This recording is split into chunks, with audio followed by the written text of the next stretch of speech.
एक दिन यीशु मसीह और लोकें कन्नै गल ही करा करदे।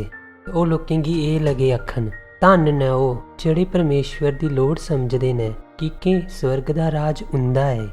धन न ओह् जेह्ड़े बसोस करदे न कि के परमेश्वर उ'नेंगी तसल्ली देग। धन न ओह् जेह्ड़े नींदे न कि के ओह् धरती दे वारस होङन। धन न ओह् जेह्ड़े धर्मी बनियै रौह्ना चांह्दे न कि के ओह् रजाए जाङन। धन न ओह् जेह्ड़े तरस खंदे न कि के उं'दे उप्पर तरस कीता जाग। धन न ओह् जिंदे मन साफ न कि के ओह् परमेश्वर गी दिक्खङन। धन न ओह् जेह्ड़े मेल कराने आह्ले न कि के ओह् परमेश्वर दे बच्चे आखे जाङन। धन न ओह् जेह्ड़े धर्म आस्ते सताए जंदे न कि के स्वर्ग दा राज उं'दा गै। यीशु मसीह होर एह् गल्लां लोकें गी आखियै एह् समझाना चांह्दे हे कि अगर तुसी एह् गुण अपनी जिंदगी च लेआओ तां तुसें मेरी तरफा इक तोहफा दित्ता जाग।